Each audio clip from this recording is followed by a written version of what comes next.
You remember on Purim, Rabbi, remember?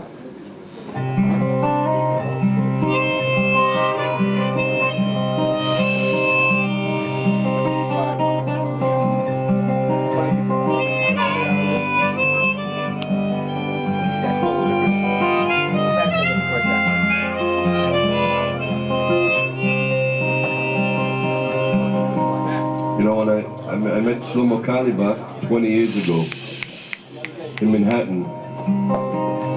Finkster would like this story. I don't know if he's still here though. He paid his dues, you know. No, he wants to listen to the CD. Okay. I hope he's gonna crank it. Yeah. Anyway, remind me your name again? I didn't tell you my name. Eitan Prab. I'm just checking to see if you're sleeping there. T-neck. T-neck, okay. Buzzy Levine, you know him, right? I was listening. I wasn't sleeping. Wait, so what's the seat for the free seat? What's my name, my good friend over here? What's his name? Sammy. No, what's her name? No. Where are you from? Also Boca Raton. Where are you from? Very dangerous. I'm from the East Coast, most of the East Coast. New Jersey, Connecticut. I also spent 5 years in Manhattan, Noah. Noah, right? Before I was a long-haired, I'll show you the picture later. My religion was the blues. And I grew up, you know, in a non-frum family.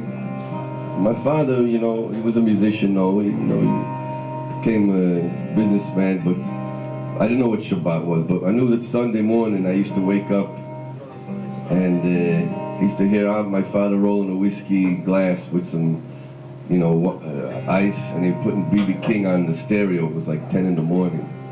He used to wake me up to B.B. King. And that became my religion, because, the blues in those days, when you have to grow up on Van Halen or Def Leppard, you hear B.B. King, it's a little bit deep, if all your friends listen to Baruch Hashem, Noah doesn't even know what Van Halen is. Yeah, of course we know. Oh yeah, I'm your age almost. Right? One armed drummer. Right? You heard of it, but it's a different generation. If I tell them what's a tape player, that's what You know what Iron Maiden is? Iron Maiden? No. Iron Maiden, Metallica? Yeah, okay. So anyway, Noah, this was my religion. And to make a long story short, I went through college. I was playing the blues and becoming successful. And anyway, I had this deal with Atlantic Records to make some demos with them. I moved them to Manhattan. Then I'm a long-haired hippie. One day I find myself in Central Park. And it's a long story, but I met we had some guys in the Upper East Side here, so they probably make it to Central Park once in a while. There's like this fountain in the middle there. In the weekends, they got all guys rollerblading over there. Got all sorts of reggae music, all sorts of other stuff going on there. And you got some beggars walking around there. So Noah, this homeless beggar starts walking around, this old guy. And I said to myself, I was living in Manhattan a few years. I don't speak to homeless people because, where I grew up, it's probably someone's got diseases or it's dangerous. Anyway, something says I'm going to speak to this guy.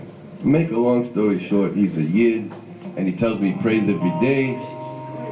He sleeps on the street. They need a minyan. Anyway, Noah, I find myself Monday morning. I show up.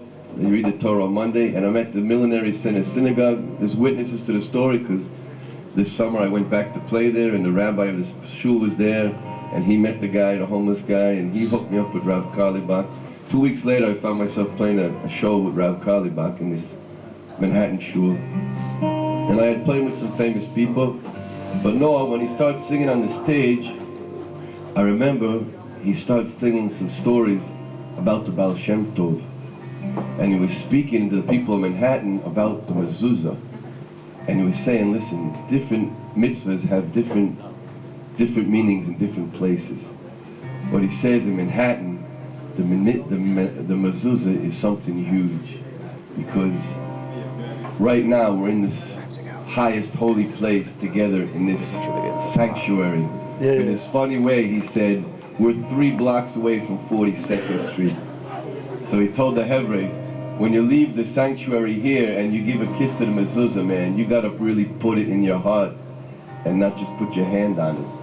And he told the story, Noah, of the Baal Shem Tov, how the Baal Shem Tov, his whole revolution was he was proven to the Yidden in his days that to be a Yid is not just what's going on when you're in the Beit Knesset and when you're studying Torah, but he gave him the first line of the Shulchan Aruch, Orach Chaim, Shaviti Hashem lenegdi tamid. That's to see if a person's really a Yid, is if he can grasp that.